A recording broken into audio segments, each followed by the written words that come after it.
5장 19절에서 22절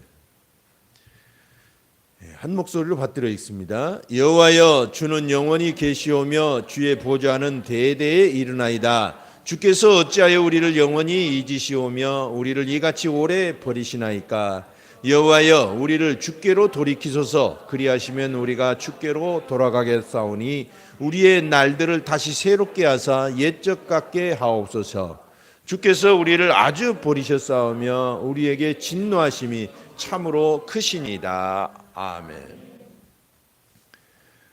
오늘 예레미야가 5장 19절에서 22절까지 말씀을 가지고 1세대의 눈물이라는 제목으로 여러분과 함께 은혜를 나눌까 합니다. 학부 다니던 시절, 신학대학 다니던 시절에 시험 기간이 되면 아주 바쁘죠. 중간고사, 기말고사. 그때 되면 이 공부하느라 여념이 없는데 이 노트 필기한 것이 그렇게 큰 도움이 됩니다. 근데 노트 필기라는 건 여러분 공부해 보셔서 알지만 잘하는 사람은 참 잘해요. 근데 못하는 사람은 그냥 자꾸 힘들어요. 저도 잘하는 편은 아니었습니다. 그래가지고 시험 기간이 되면 이 친구들 노트 필기한 것이 복사돼 가지고 막 돌아다녀요. 회람되죠. 그러면 이제 복사를 거치고 또 복사 그 4번으로 또 복사하고 한 10대 번 지나면 어떻게 돼요? 그 프린트물이 희미해 가지고 보이질 않아요. 가끔 제 것도 이제 그 돌아다닐 때가 있습니다. 오리지널로 제 것이. 그러다가 나중에 받아보면 이 누구 많이 본 것 같은데 희미해서 잘 안 보여요. 그래서 원본이라는 게 참 중요합니다. 처음 썼던 사람 그 원본. 지금이야 이제 디지털로 다 해버리니까 원본과 똑같은 사본들로만 만들어지죠. 하여튼 이 원본 대단히 중요해요. 우리가 말 전화기 게임 그 놀이에서도 잘 알죠. 10사람 정도 딱 세워놓고 제일 앞 사람에게 귓속말로 철수가 사과를 먹었대 이런 말을 탁 하라고 해요. 예를 들면 그러면 저 끝에 가서 뭐라고 전달되어서 옵니까? 철수세미로 사자를 잡았대. 이렇게 변질돼 버리는 거예요. 그러니까 처음 들은 그 원본이 참 중요합니다. 이걸 오리지널 소스라고도 하죠, 영어로. 그런 것처럼 복음이라는 건 이 원본이 참 중요해요. 원래 복음. 원래 복음은 뭐냐? 그것을 경험하는 것이 우리 신앙의 성패를 좌우하는 것입니다. 참고로 창세기 3장 15절을 원시복음이라고 합니다. 처음 하나님께서 구원 계획을 우리에게 보여주신 말씀이에요. 하여튼 우리가 말이죠, 이 하나님을 잘 알아가는 그런 과정인데 신앙이라는 게 이 복음은 놀라운 보물로 가득 차 있습니다. 원본이라는 건 놀라운 복음으로 풍성하게 우리를 위해서 준비되어 있습니다. 그 안에는 사랑과 평화와 용서와 치유와 풍요와 은혜와 그리고 온갖 행복으로 가득 차 있어요. 그래서 그걸 보물로 비교하잖아요. 비유를 하잖아요. 그래서 보물을 발견한 자는 그 보물을 잃지 않기 위해서 올인하는 그런 비유도 예수님이 몇 번 하셨습니다. 그래서 우리가 원래 복음을 경험하는 것이 신앙의 성패, 아니 인생의 행복을 좌우하는 것입니다. 그래서 원래 복음을 경험하려면 어떻게 보면 복원한다는 의미도 있어요. 다시 되찾으려면 어떻게 해야 되느냐? 우리는 1세대 신앙인이 되어야 됩니다. 1세대 신앙인이 되어야 돼요. 여러분 신앙이라는 건 세대가 있잖아요. 우리가 잘 아는 대로 처음 우리 가정에서 예수를 믿으면 1세대라고 그래요. 보통. 우리 자식들은 이제 2세대가 되고 그 다음 세대는 3세대가 되는 거예요. 근데 그런 개념으로 보게 되면 좀 정확히 못 볼 수가 있습니다. 진짜 세대는 이렇게 분류를 해요. 미국의 성경 교육자인 브루스 윌킨스가 영적 도약의 경험이라는 책에서 이렇게 세대를 말했어요.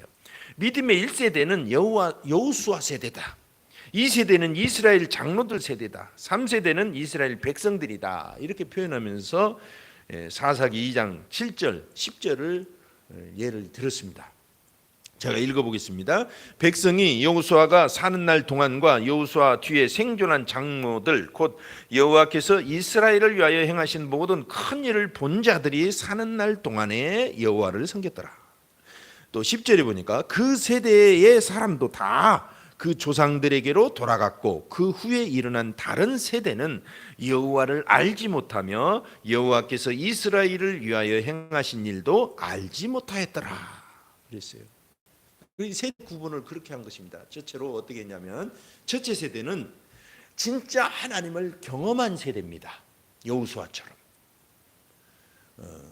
둘째 세대는 이 세대는 뭐냐면 그 경험한 것을 들은 세대예요. 들은 세대. 직접 경험하지 못한 거예요. 학습된 세대죠. 셋째 세대는 뭐냐면 여호와를 아예 모르는 세대입니다. 그렇게 구분하는 것이 굉장히 더 효율적인 일 것 같아요. 우리가 무조건 자녀를 낳았다고 해서 2세대가 되고 손주를 낳으면 신앙이 3세대가 되고 그래서 신앙이 이렇게 자동적으로 전해지는 거 아닙니다. 정말 중요한 것은 1세대 신앙을 경험하는 세대여야만 한다는 것입니다. 그렇지 않으면 나중에는 학습된 신앙으로 신앙생활을 해요. 그 학습된 꿈을 가지고 꿈을 부여잡고 있습니다. 그러면 그 다음 세대에서는 신앙을 아예 잃어버릴 수가 있는 것입니다.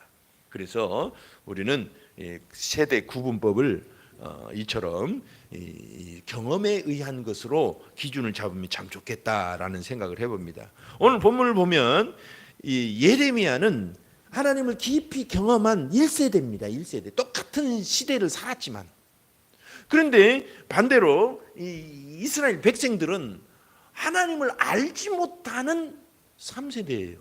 똑같은 시대를 살았지만 그래서 19절에 보면 이 3세대 하나님을 알지 못하는 그래서 모든 것을 잃어버리고 예루살렘조차 폭삭 망해버린 그때 당시입니다. 지금 말고요. 그런 백성들을 대신해서 이 1세대인 이 예레미야가 하나님께 호소하는 장면이에요. 19절 보니까 여호와여 주는 영원히 계시오며 주의 보좌는 대대에 이르나이다. 분명히 하나님에 대해서 알고 있는 본문이잖아요. 그래서 예레미야는 주님의 자비와 약속과 권능을 경험한 1세대입니다. 1세대. 근데 20절에 보니까 주께서 어찌하여 우리를 영원히 잊으시오며 우리를 이같이 오래 버리시나이까 그랬어요. 이것은 뭘 뜻합니까? 지금 하나님을 알지 못해서 고통당하고 있는 3세대를 대신해서 하나님께 호소하고 있는 장면입니다. 그러니까 구약의 선지자들과 제사장들과 많은 하나님의 일꾼들은 예수님처럼 중보자 역할을 많이 했습니다. 그래서 예수님의 그림자들이에요. 그림자. 그래서 왜 이런 일이 생겼냐 이거예요. 왜 예루살렘이 이렇게 망하고 완전히 철저히 무너졌습니까? 그리고 오랫동안 이렇게 우리가 버림받고 살아야 됩니까? 하면서 이스라엘 백성들을 대신해서 하소연하고 있는 그런 장면입니다. 사실 예레미야는 오랫동안 그리고 수없이 예루살렘과 이스라엘을 향해서 하나님을 떠나지 말라고 경고했던 사람이에요. 하나님을 떠나지 않으면 복을 받고 다시 부흥을 할 것이고 하나님을 떠나면 너희가 철저히 버림받고 심판을 받을 것이다. 이 말을 했던 당사자입니다. 그렇기 때문에 예레미야는 3세대가 아니라 1세대입니다. 근데 3세대, 영적 3세대들을 위해서 지금 간구하고 있는 장면이다. 그렇게 볼 수가 있어요. 여러분, 단연코 1세대만 하나님을 제대로 압니다. 그래서 우리의 신앙의 목표는 1세대가 되는 거예요. 지금까지는 남에게 들어서 믿음 생활을 했고 그래서 혹시나 해서 소망을 잃지 않고 버리지 않고 신앙생활 하는 분들도 있을 겁니다. 그런데 이제 그 단계를 넘어서서 정말 내가 하나님을 만났다는 큰 기쁨의 1세대가 되기를 갈망해야 됩니다. 그래야 하나님의 놀라운 숨겨진 보물들을 알게 되고 그 놀라운 하나님의 계획들을 알게 되고 그 원본 속에 들어있는 보물들을 알게 돼요. 그래서 우리의 신앙의 목표는 1세대입니다. 우리가 당대의 1세대가 되는 것입니다. 누구나 우리의 자녀들도 1세대가 되고 우리 손주들도 1세대가 되는 거예요. 3세대가 아니라 신앙에 있어서는 체험 신앙인이 돼야 되는 것입니다. 하나님을 경험한 세대. 여러분, 성령님께서 오신 목적이 뭘까요? 우리가 자주 얘기하는 것처럼 성령님은 우리 가운데 지금 우리 가운데 계신 하나님을 증거하시러 오셨어요. 오늘 말씀에 비춰서 말씀드리자면 우리가 하나님을 경험하도록 1세대가 되도록 도와주시려고 오신 분이 성령님이세요. 할렐루야. 그러니까 우리는 하나님을 의지하고 우리의 신앙을 굳게 경험의 신앙으로 이끌어 가야 될 줄 압니다. 우리가 잘 아는 욥이라고 하는 사람이 있잖아요. 욥은 그렇게 하나님을 깊이 경험하지 못한 사람이었어요. 그냥 소문으로만 듣듯이 학습된 신앙생활을 했어요. 그럼에도 불구하고 잘했어요. 근데 어느 날 하루아침에 모든 것이 무너집니다. 두려워했던 것이 과연 임한 거예요. 그리고 나중에 고난 끝에 하나님을 경험하고 나서 이렇게 고백합니다. 욥기 42장 5절. 내가 주께 대하여 귀로 듣기만 하였사오나 이제는 눈으로 주를 배웠나이다. 그랬어요. 그러니까 우리가 학습된 신앙으로도 열심히 잘 하시는 분들도 있어요. 그런데 그것 가지고는 어떤 단계를 뛰어넘기가 힘들기 때문에 하나님을 만나는 뜨거운 경험들을 하시는 1세대가 되자는 것입니다. 욥은 1세대를 경험하면서 복을 2배로 누리게 되죠. 놀라운 것입니다. 그래서 우리는 원래 복음이라는 건 풍성한 감춰진 보물과 같은데 이것을 경험해야 되는데 1세대만이 그것을 제대로 경험할 수 있다는 것을 명심합시다. 그래서 우리는 1세대가 되고자 노력을 하는 것입니다. 나는 날마다 하나님을 경험하고자 귀로만 듣는 하나님이 아니라 내 눈으로 보고 만지고 경험하는 하나님이 되고자 하나님을 경험하고자 우리는 믿음으로 주께 나아가는 것입니다. 자, 그렇다면 1세대 신앙인이 되려면 어떻게 해야 되느냐? 우리의 연약함을 극복해내야 됩니다. 이것이 중요해요. 우리가 기력도 없고 의지도 없고 아무것도 없을 때 뭐라고 말해요? 먹고 죽으려 해도 없다, 그런 표현을 쓰죠.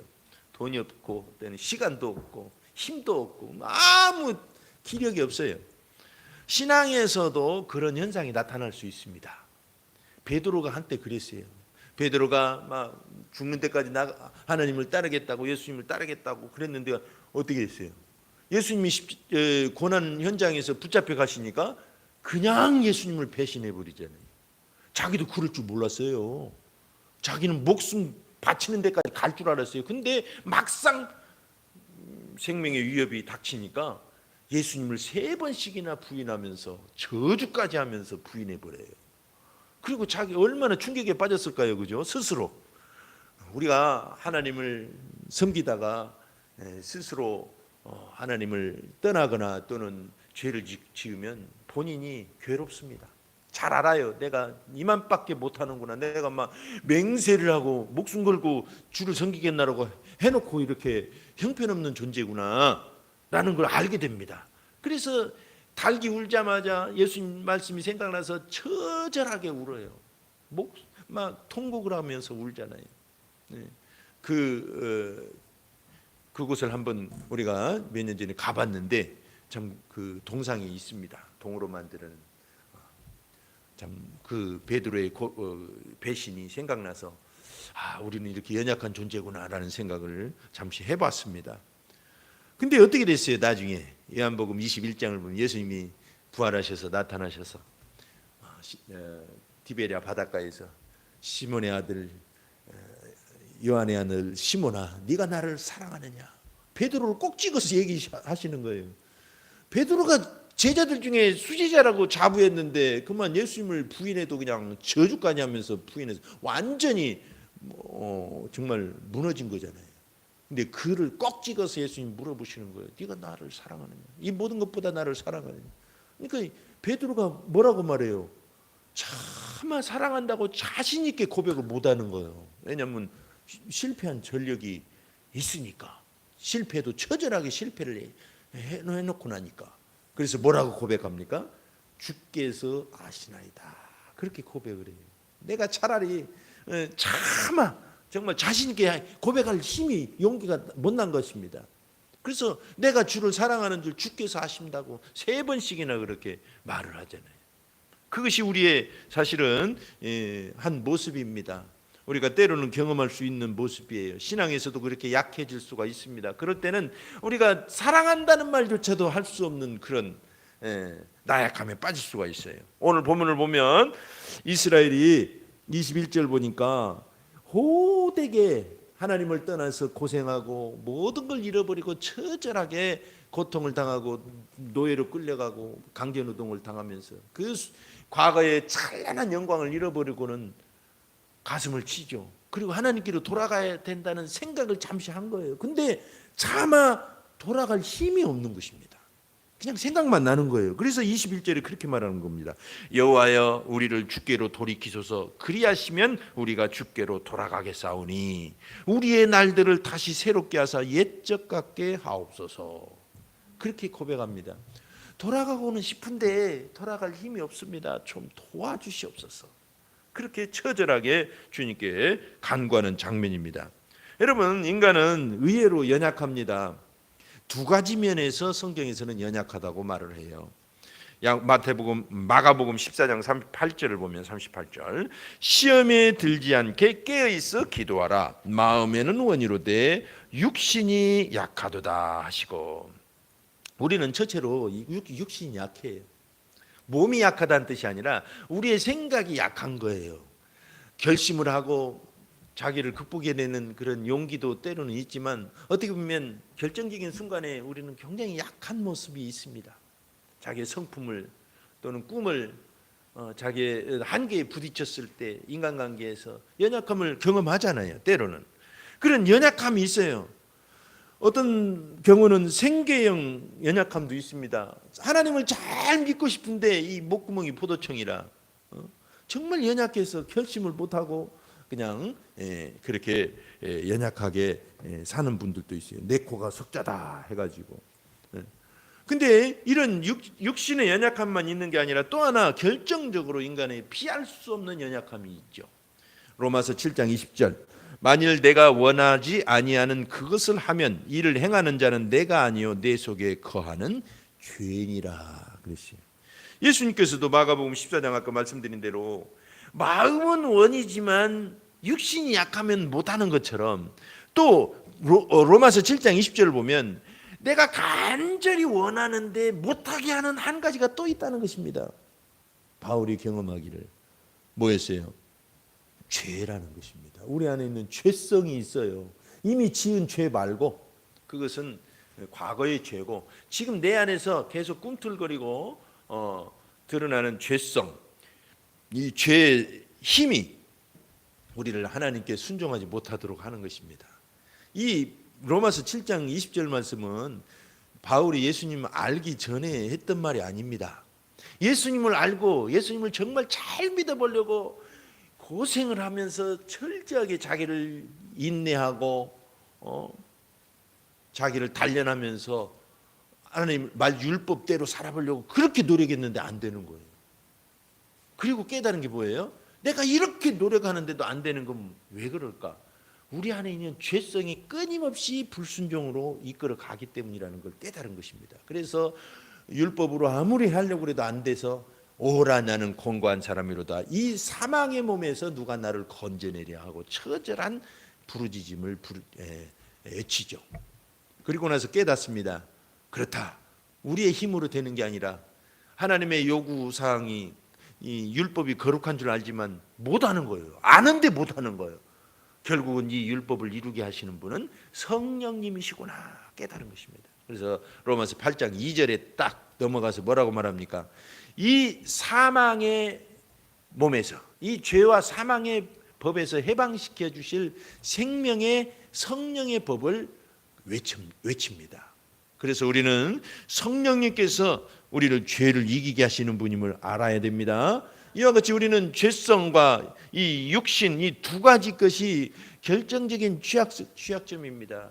성경에서 보면 그래서 자연인은 스스로 정욕과 죄를 이길 수 없습니다. 우리 교회는 이 복음을 가지고 십자가와 부활과 성령의 복음으로 자기를 이기고 환경을 이기고 흑암을 이겨서 교회와 가정과 직장을 천국으로 일구자고 말합니다. 우리는 복음의 능력이 있습니다. 십자가와 부활과 성령에. 근데 자기를 이기고 환경을 이기고 흑암을 이기는 승리가 없다면 우리의 삶의 현장을 천국으로 일굴 수가 없습니다. 천국은 저절로 오는 게 아니거든요. 그래서 자기를 이기고 환경을 이기고 흑암을 이기는 것, 이것을 어떻게 하신다? 바로 성령님이 도와주신다는 것입니다. 우리 힘으로 되는 게 아니기 때문에.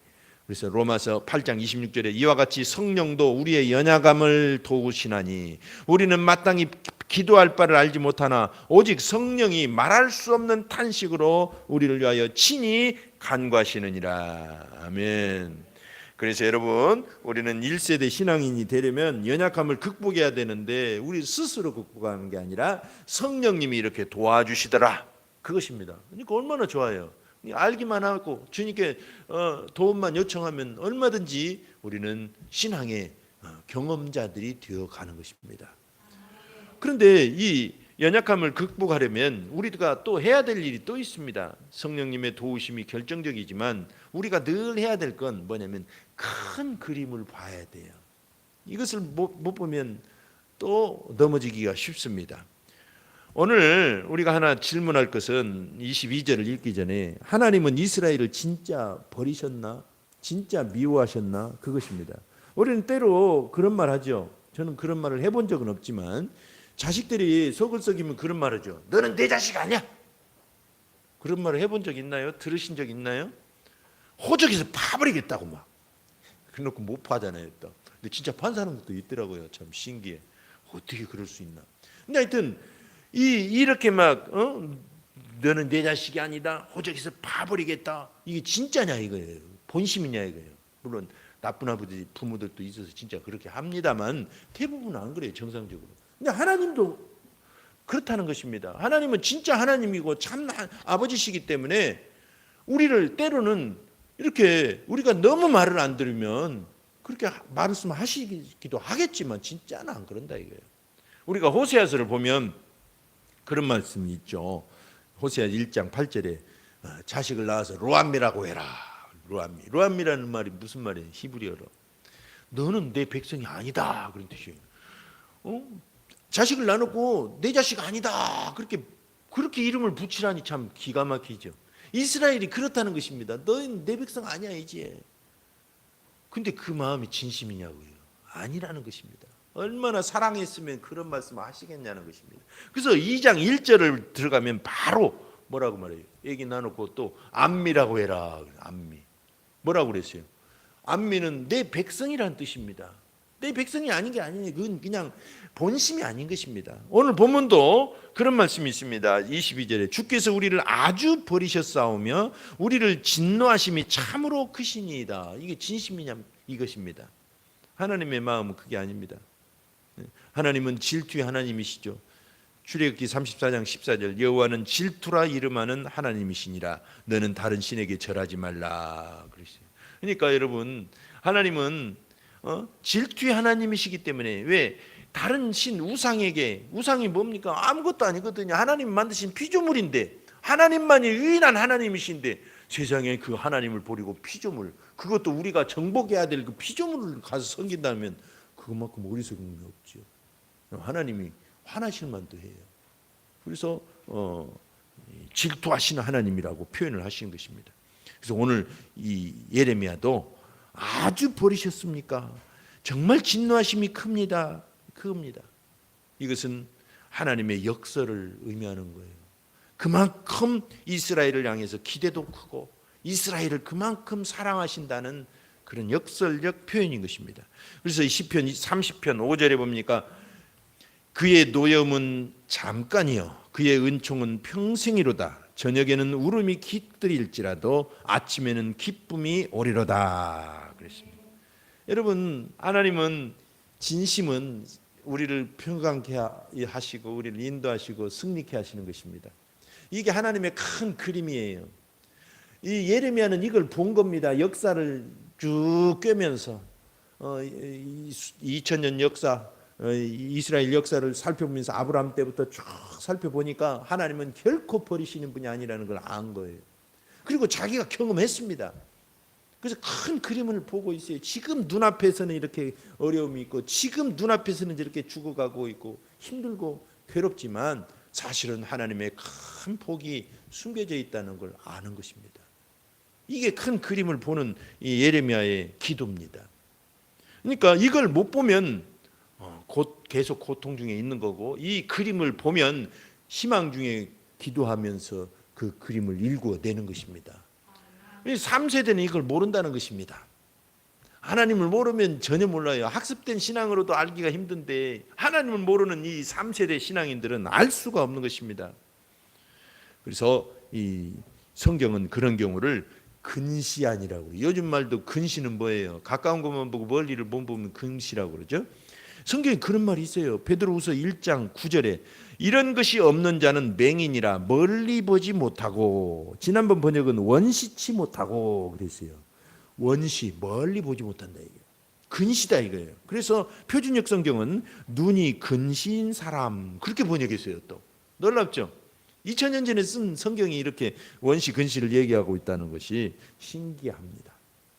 어쨌든 우리 신앙생활에서도 말이죠, 하나님의 큰 그림을 못 보면 그건 근시안이에요. 근시안, 영적 근시안. 이것을 주의해야 됩니다. 그러면 힘이 없어요. 앞만 보니까, 지금 눈앞에 괴로운 것만 보니까, 눈앞에 저 사람의 나쁜 부정적인 것만 보이니까, 저 사람 안에 숨겨진 긍정적이고 하나님의 계획을 못 보면 괴롭죠. 그냥 곧 저 사람 망할 것 같고, 너 그러다 죽어, 그러다 병 걸려, 그러다가 망해, 이런 소리만 하는 거예요. 근데 그 안에 있는 하나님의 큰 그림을 보게 되면 달라지는 것입니다. 걱정이 사라지고 담대해지고. 그래서 우리는 큰 그림을 봐야 됩니다. 네, 할렐루야. 네. 그래서 야고보서 5장 7절에도 그러므로 형제들아 주께서 강림하시기까지 길이 참으라. 보라 농부가 땅에서 나는 귀한 열매를 바라고 길이 참아 늦은 비와 이른 비를 기다리나니 그랬어요. 여러분, 우리 교회가 삼승 삼천하자, 교회와 가정과 직장을 천국으로 일구자 할 때 그 일구어지는 것은 그림인 것입니다. 아직 눈앞에 손에 잡히지 않을 수도 있어요. 그러나 그 큰 그림을 본 사람은 반드시 자기를 이기고 환경을 이기고 흑암을 이기고자 하는 것이고, 그러려면 십자가와 부활과 성령을 붙들어야만 된다는 걸 아는 것입니다. 재밌는 실험을 여러분들이 아실 것입니다. 이름하여 마시멜로 실험이에요. 지금부터 한 70년 전인가요?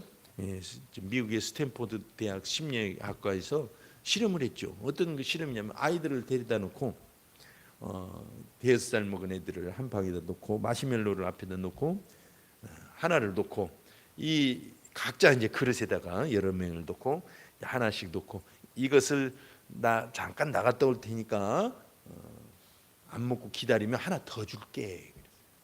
그랬더니 어떤 아이들은 그 선생님이 나가자마자 팍 집어먹었어요. 어떤 아이들은 참다가 그만 선생님이 오시기 직전에 하나 먹어버렸어요. 어떤 아이들은 끝까지 참았다가 하나를 더 얻어먹게 됩니다.